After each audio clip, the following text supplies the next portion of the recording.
A new study from medical researchers at UCLA and Stanford universities finds the chances of contracting or dying from COVID-19 are much lower than previously thought. One America's Pearson Sharp explains. A new study from medical scientists at UCLA and Stanford University finds the likelihood of contracting the coronavirus is much lower than previously thought. The study, published in late June, says the current probability of becoming infected, going to the hospital, or even death from COVID-19 is, quote, an extremely rare event. The study goes on to say that people are vastly overestimating their chances of getting sick and going to the hospital, especially here in the U.S. As part of the study, doctors reviewed public cases of infection in 100 of the largest counties across the nation.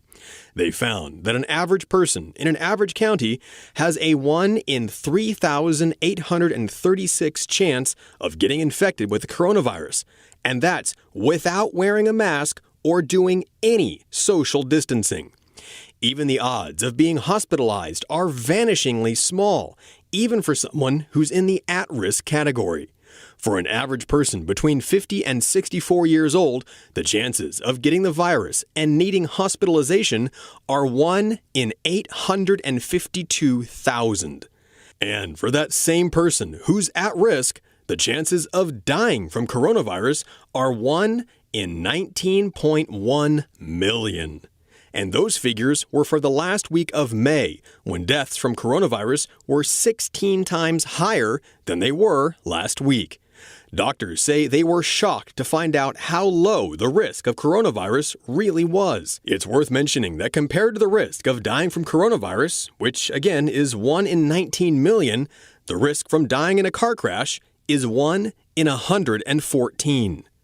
These figures come after a revelation from the CDC itself that of all deaths attributed to the coronavirus, just 6% actually died from the virus itself.